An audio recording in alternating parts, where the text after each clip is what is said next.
bringing data scientists in the fold to understand the engineering aspect, what data needs to be included, what data does not, which is equally important. But once you start getting your data scientists to help bring in a stream of valuable insights, then you can go, oh, our frequency cap was at 20 and it needs to be at 3. That's an interesting and very effective insight to go action really quickly.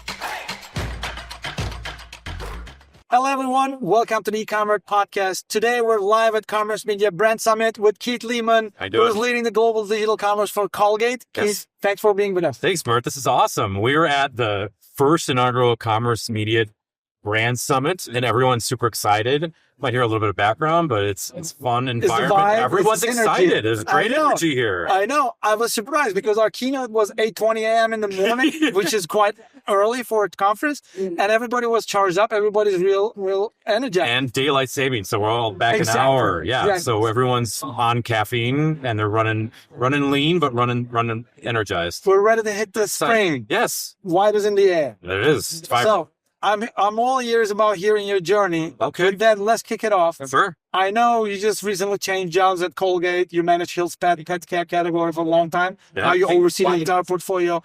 Please walk us through about your career journey. What do you have on the horizon? Wow. I started in retail as a kid, so I have some chops in the retail space. I went into telecom for a little bit of time, which was invaluable. Telecom was fantastic because everything's built around data. Exactly. And you didn't make decisions without it. Well, you get into the CPG world, and that's a little bit of a different story. More opportunity than not.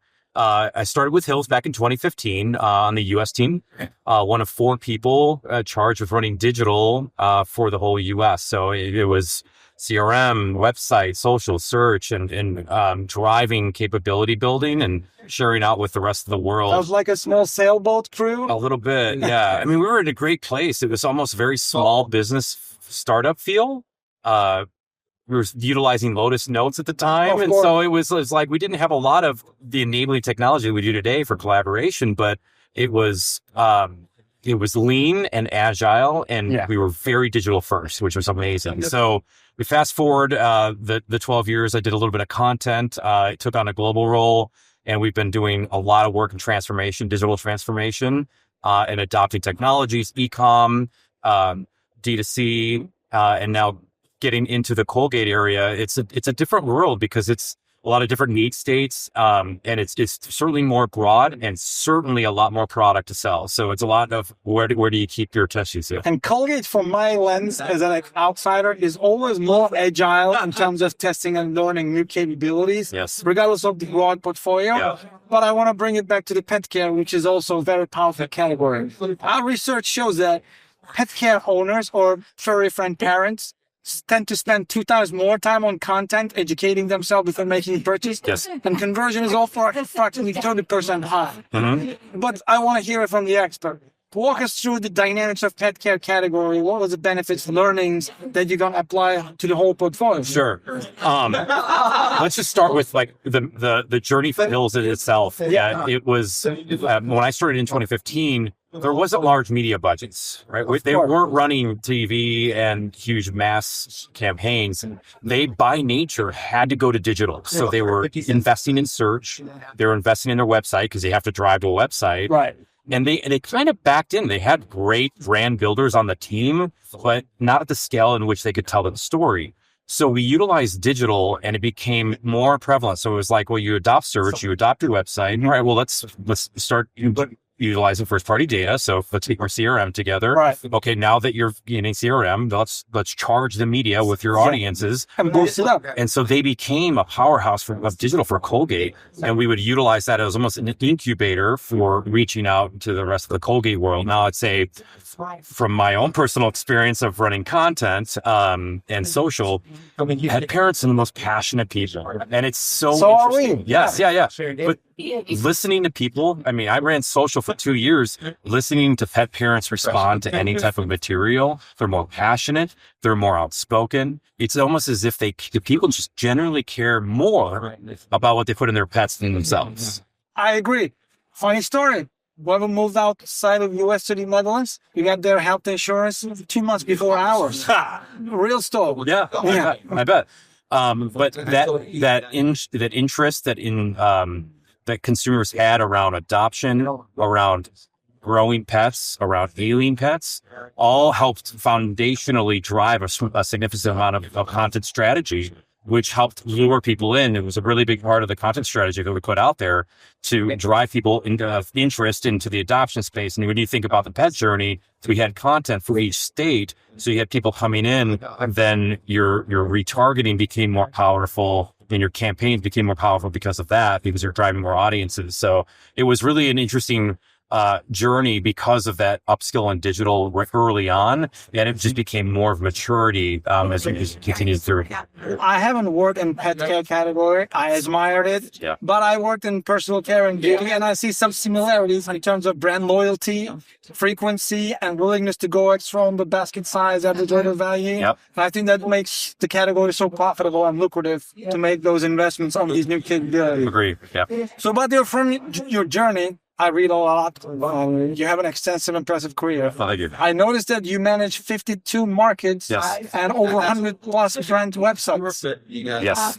So now it makes me think that you have pretty good experience about global scaling. Yes. Now, I want to hear how you're implementing those global scaling experiences and learnings to local markets, because dynamics are different. Data availability, capabilities are different. Tell us a little bit of tips of your frameworking, implementing those global scale learnings into the local structures. So I think that it's twofold. It's providing the framework that's variable. Right.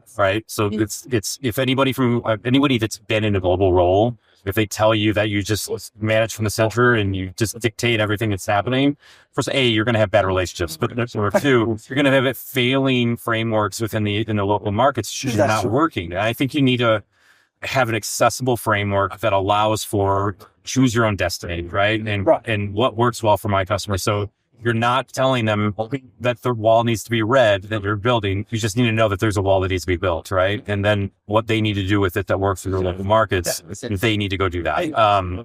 Then we also follow up with scorecard. So we know that each market struggles in some areas, right? Some will do ratings and reviews, while maybe they others invest more into PDP content. We don't say that or the other. We say, how is your PDP health overall, right? So we're helping them to diagnose where the problems are and talk to them about, well, what are the opportunities? And a lot of the time, it's just picking up the phone and having conversations with everybody and saying, guys, what's working, what's not? And not inviting 100 people onto a call, but having those active conversations. And one-on-one interaction. Exactly. What is it that you need? What is it that's not working? And then feeding that back to the framework, right? Of what should we need to be augmenting? What are we not thinking about? That allows for that agility. Right? That's pushing something out. Hands-on, one-on-one interaction rather than global canvassing or even regional canvassing. I agree. Colgate's a very people-first environment, and we pride ourselves on it. In fact, it's hard to leave Colgate because of that, because of the awesome people that you work with. How many years has it been Colgate? 10, nearly, 10. Oh, back on the wood. Yeah. Okay. It's been fantastic because the people have been so amazing, and you get on the phone with, there's so much transparency, there's so much honesty. And it really builds into your relationship of trust. And so they trust me to go back and get executive buy-in, and I trust them to go execute and report back. And then we meet in the middle of, right, well, how can we make it better? So you mentioned a PDP, you mentioned content, which I know is still challenging for different markets for many different reasons. Yes. And I know for a fact, I mean, we're talking a lot of CPG peers here. Some of them are really good practitioners. Some of them are trailblazers, but they're still struggling after 7-8 years of e-commerce acceleration. They're still struggling with digital content production at scale. Yes. Where did you find success? Is it the digital capability? Is it the team, education and experience, keeping the team intact? Is it the purely data and syndication availability at market? Where these the unlocks work for you? Where do you have some tips for us? Yeah, I firmly believe, as well as a lot of my team members, people, process, and tech. Right. People first, right? You're training and you're getting the buy-in of the story, right? It's not that it just needs to be created. It also needs to be stored centrally. It needs to syndicate out to partners. Right. And you need to do it not once a year. You need to do it more frequently to keep your customers engaged, keep the algorithm and guessing. excuse us there. Many CPGs tell us that, oh, retailers don't allow us to do that. But there's a solution. If we convince, or if you show them the tech, they will be happy to update the content to grow the category. Yes. Everybody's looking at each other without action sometimes. I agree. But CPGs it's difficult because brand members you should be typically the owners of content, owner of their own brand, owner of what their line is. They've got a lot of responsibility. So refreshing content on a monthly basis is very difficult. The process orientation of like when a SKU is created, when it hits our systems, when we can supplement with really just like speak of a consumer of why the reasons to believe, the reasons to buy, is why this is a beneficial product. That all takes time, and it takes a brand member's time. And then having to do all the reviews. So if you work in a CPG and you're finding it difficult, don't find yourself alone, because it's a real thing. But tech now coming into the rear view mirror, right? AI's coming closer, and it's like, all right, well, there's a way to make content on the fly, to speed it up. How can we adopt that into the triad, if you will, of making PDP content work harder for us? Also, that it has the right quality to point eyeballs at it with retail media. Contextual meaning for the consumer in the moment. Yes, 100%. And you find those, right, based off the signals that you have in retail media, and you drive them to those products with the right content that you're always optimizing on the fly. So I think I think you hit the right button over there. The media teams and the content teams are going to be the ones benefiting from AI scale and speed the most in the CPG ecosystem. From my understanding, of course, finance, accounting teams, they will benefit huge. But in our reality, eCom, I think the content media teams will be looking forward to embedding more AI in the user. Yep. In the morning, we shared our retail media benchmark allocation report, and you saw the average cross category was about 26% of total ad spend is geared towards retail media spending. But driving traffic to a PDP is one thing, and then making it conversational and contextual for the consumer is another. Drive as much as traffic you want with paid media, 27% on average. It's good, but many does it way less than that. Then conversion is another story. Where do you benefit from the synergy of those? Do you think you're in a satisfactory spot in this journey where your digital self-content and retail media working in favor of each other? I'm not satisfied with where we are. Thanks for the honesty. Yeah, I'm going to be honest with you. There's still a long way. Everybody has opportunity, and everybody has the growth area. I think the synergies where we work with specific partners to identify, I think it should start with your digital shelf. You should start with, do I have all the baseline items? Do you have your description? Do you have your keywords? Do you have your images? Do you have the description, like a reason that it's different from other brands? As long as that's in a good, healthy spot, you got rating and reviews and UGC coming up to tell your story from consumer lens, then you start plugging retail media to drive there. Now, if you launch a product, it's got 2 images and it's got a 80 characters within the title, it's not ready for prime time, right?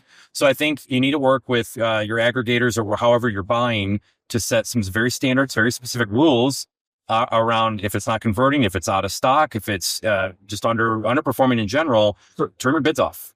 Exactly. Diagnose this and create a list of your SKUs for this next week with your brand team on, all right, well, this isn't ready. This is a focus SKU. We're out of inventory. We got to move on this quick. And that's where that agile aspect and component, I love Colgate that we acknowledge the fact that we're so agile to get things done quickly, but sometimes we struggle with connecting the data to insight to action. And that data clog is what we're working on currently of how do you make that more accessible and more actionable for us to be able to go and fix those problems. This is one of my passion areas. Okay. I mean, not to brag, but I studied data analytics. I had a master's on it. Now I'm working on a data project called Coding on Python. I'm a big proponent of advocating for citizen level data scientist understanding across digital commerce teams. Just a quick answer. I know this is a curveball for you. Where do you see the understanding and comfort level of eCom teams, commerce, media, brand, supply chain, when it comes to data? Do we still rely on CIO and CDO teams, or are we in a much better place in terms of translating some things into daily execution when it comes to data analytics and ML, machine learning? I think over the next few years, I think we should. I'd love to see media data scientists more prominent in market. This is where we're seeing a lot of the unlock, right? We're seeing clean rooms being stood up. AMC is delivering on invaluable, scalable insights for us to be able to make media more efficient, but it required up until like a few months ago, SQL understanding. Exactly. Right? I learned SQL back in college, but I'm not doing that Only for a living. folks were speaking SQL. I'm not doing that. And I'm not going to sit a brand marketer down and be like, star all and go find your information. That's not going to work either. Bringing data scientists in the fold to understand the engineering aspect, what data needs to be included, what data does not, which is equally important. Exactly. Because it's filter the clutter out too. It's a ton. But once you start getting your data scientists to help bring in a stream of valuable insights, then you can go, oh, our frequency cap was at 20 and it needs to be at 3. That's an interesting and very effective insight to go action really quickly. Oh, this insight or this audience was 3 times more likely to sign up for Subscribe and Save. Fantastic. Let's go get content. Fantastic opportunity to see on TV, grow the basket. Exactly, 100%. And so that's where I'd love to see more prominently data science and media disciplines married together in more prominent eCom teams. Now it brings another player in the game, which is a retailer / marketplaces, because it takes 2 to tango, and we can even include the consumer as a triangle. But speaking of data, first-party data partnerships, clean rooms, it requires really open and trust-based relationship with our partners. I mean, we're suppliers. I'm still speaking as a part of a CPG community, of course, but we're supplying them as a customer relationship. And now we're also in the customer role as a data relationship. Where do you see this journey going? I know it's still but do you see the rapid evolution, rapid progress enough?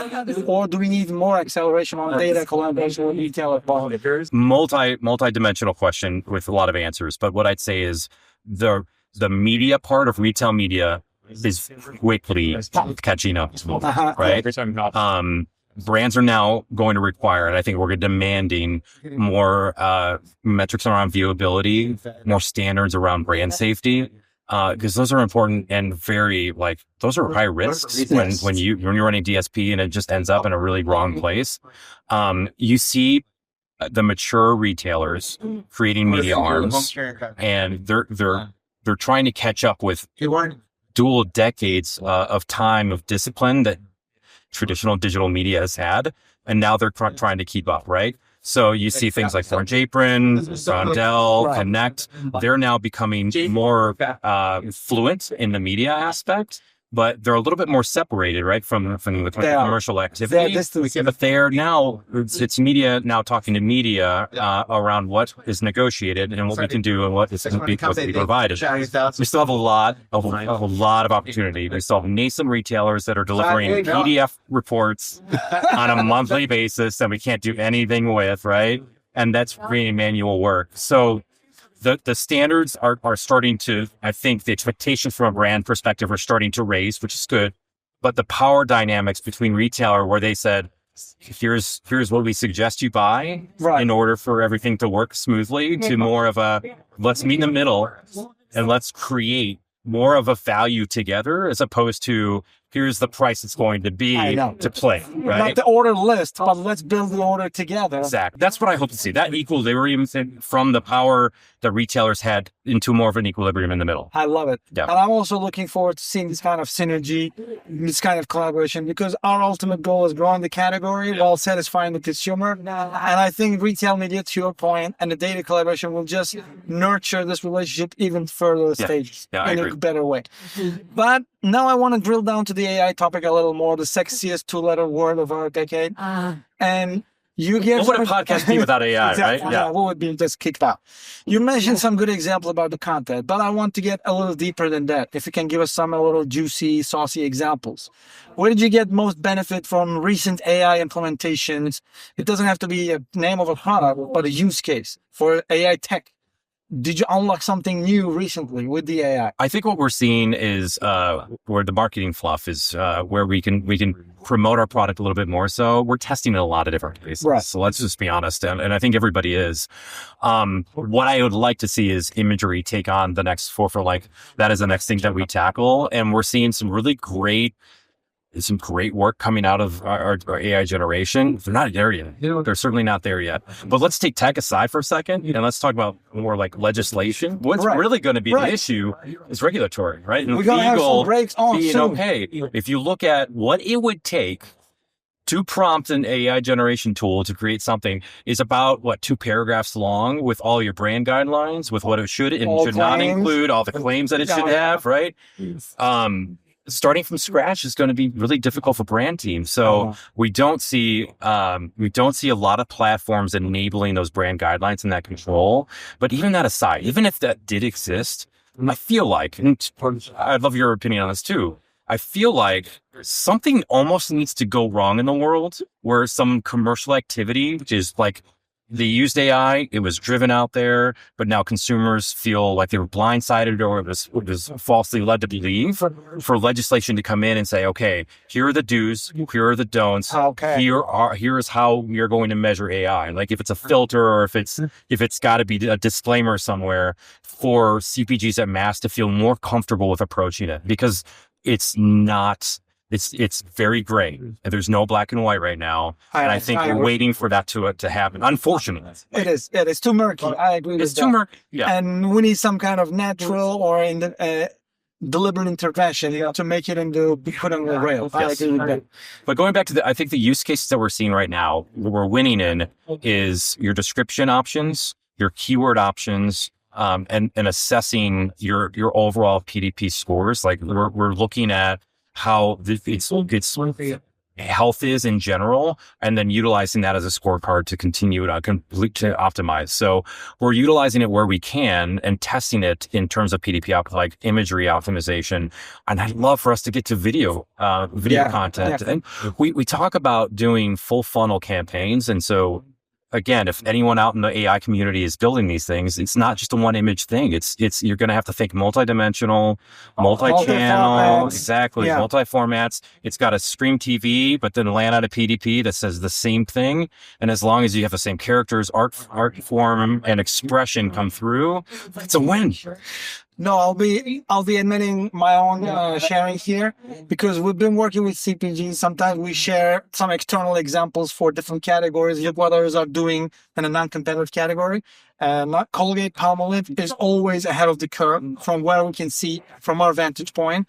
And I mean, it's been like the last 4 or 5 years. I always admire Colgate content, even when I was working at L'Oreal or Mondelez, different categories. So I always use a lot of examples from you guys and a mix of other CPGs. Look, this is how it's done in a different category, in an agile and contextual way. So kudos on that. Now, I bring it back to the human element. Yes. We talk about tech, we talk about the business impact and AI and everything, but there is a human in the middle of all of these, which are the teams. Yes. And we run on a cross-functional teams, like we mentioned before, and you manage a lot of teams at global level. How do you see the changes on the current team structures? Are there new roles emerging, or are you creating new job descriptions to fulfill the needs? And are the teams getting smaller or larger? Where do you see the evolution of the cross-functional team today? So it's interesting because I'd say across the globe, it's all different, but more in the United States where a lot of the maturity is, I think we are revamping what shopper marketing was. It's no longer a traditional shopper marketing team. More shelf tags or gondolas anymore. No, they're kind of expected to be the experts, like in the omni world. They're the experts in retail media, the digital components, the in-store components, and evaluating a lot of these. Right. But they're the necessary bridge makers, I think, between our sales teams, our marketing teams, our media teams, our digital teams. They need to bring everyone together, even logistics, retail, our retail insights group to help us understand where their growth is going. Right. So I think our shopper marketing teams, if it's second wave, we'll call them shopper marketing 2.0, that are identifying with their customers. And so they're almost subject matter experts in the capabilities that are being offered. They're driving a lot of the insights back into the organization and becoming a lot of the proselytizing group of here's how we should diversify our mix and make sure we're on the right paths based off of where our growth objectives and our goals are. So I think they're doing a lot of the translation of, all right, what I hear is we're focusing in this category, we're focusing in this SKU, and my customer is looking to also grow, connecting the dots and identifying the capabilities so that we can go through and win. And so our digital commerce teams are then coming up, managing these all the way throughout the quarters to report back and make sure that our sales teams and our shopper marketing teams are really well aware of what's happening and what's not working as well. I like the shopper marketing 2.0. Yeah. Now I want to drill down. Did you create or hire any new roles that the title was created for this particular role? I would say like eCatman. Let me give you an example. Yeah. You saw the organizational benchmark starter report from Profitero, which we collaborated with the folks over there. The eCatman was the hardest thing 4 or 5 months back. And I see a lot of CPGs are implementing this new role. Did you come up with an eCatman or another new description? Outside of the data scientists, I would say we have a really strong, nothing clever, nothing very specific, but more focus on digital shelf optimization and content creation. And so they're the ones that are going and finding the insights of what's not working and where do we need to fill the gaps. We still have a long ways to go in terms of across all of our SKUs and all attributes that can be filled. Those content specialists are now geared towards finding, all right, well, what is the brand teams, what are they creating, and really harvesting all this information and this content and pulling it into a centralized place so that it can be democratized across your PDPs, but also your sales teams. I love it. It means that I will have even better examples from your new content team to share with other folks. Bingo. Perfect. Yes. Now, if you're a Lord of the Rings fan or Amazon Rings of Power fan, I want you to bring out your Palantir. Yes. Oh, okay. Yeah. Look at the future. It's dangerous. And I know, but we got to be bold. Yes, right? yes. We're the trailblazers, hopefully. I want you to share with us what you predict on the horizon in the next couple of years with the ongoing trends naturally and what you demand from the industry, which is different than the natural course. What you really want to see as a global expert. Yes. Good question. Big question. I see competition rising with the financial, transportation, right? Tough times. So the media groups that we were just alluding to, right, with the retailer, I think they're going to get pressure with competition. Right. And as brands, we're going to go shop and where we see the signals that are right for our brands and for penetrating those audiences, we're going to go there. So it's not going to be as if the retailer is the only choice now to reach new audiences and to penetrate in those spaces. Right. So I'd like to see that competition start to augment the way that the power dynamics Real contender here. Yeah, of course. Okay, Yeah, cool. why not? Right. Yeah. I see retailers, especially in our nascent spaces, they need to start utilizing, embracing technology so that we can standardize. I'll go even as far as I think we need to incent them to, right? And unlock dollars in order for them to get there. As a category leader? Yes. Yeah. Yes. I mean, who doesn't want standardized and easy, simplified ways of buying media? But all that to be said, I think in-store retail media is also going to be really big. It's really big in Europe, right? Oh, it's growing crazy. What's stopping in the US from growing? It's probably still that we're like utilizing online, offline. We're focusing on measurement too much. Yeah, 100%. And we're just not, if it doesn't show up in measurement, what is it doing? I want to see some holdouts. I want to see some retailers actually do some case studies where there is not, maybe some supplemental retail media associated and also running at the same time with their in-store. Because I really want to understand, like, what are the mechanics? What's moving there? Let's have some transparency. Yes. Walmart bought a mall. You heard this? They bought a mall. Yes. Yeah. I'd hope that they reinvent the shopping experience. Exactly. I'd love to see carts go away.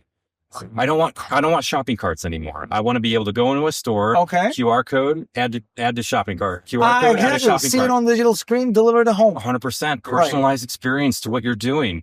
And then when I get home, 2 hours later, get it delivered. I'd love to see that happen and the shopping experience completely evolve. That's a really good one. Yeah, why not? Okay, we should voice it out. We should demand it more louder. No more. Yeah.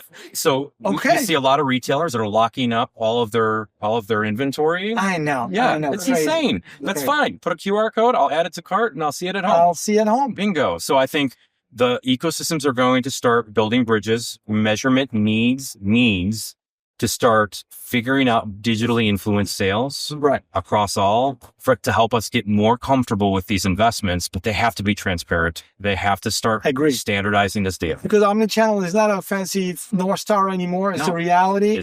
And digital influenced sales, omnichannel share measurement, I think one of the crux of the conversation. Yep. That's where you can unlock real retail media impacting offline sales. Because folks, believe it or not, and still many CPGs, global giants, one of the biggest conversations we're having through right now, how can we influence our senior leadership at C-level? Online growth is still the biggest driver of growth in terms of net cash contribution, in terms of account management. So believe it or not, these are not in the past. We're still having those conversations. To your point, consolidation of the journey in one streamline, transparency for omnichannel share and digital influence sales. We're looking forward to seeing that. That's a great demand list, by the way. No data, no dollars. Exactly. I love it. Yeah. We can come up with a t-shirt. I love it. It's a bumper sticker. Keith, I mean, time flew by. Yes. I love the insights and I love the nature of contender and nature of data familiarity, because we don't see it a lot. I love that. I love to catch up on some of the topics in the future connect and see where we are 6 months later. I love it. And share some of the findings. Before and after. Exactly. And if any of those retailers come with the case studies you requested, we're happy to also share it out too. Awesome. Thanks for being with us. Mert. It was a great time and great pleasure being with you. Guys, thanks for tuning in. eCommerce podcast live from Commerce Media Brand Summit with Keith Lehman, who is leading digital commerce at Colgate. Until next time, stay ahead of the curve.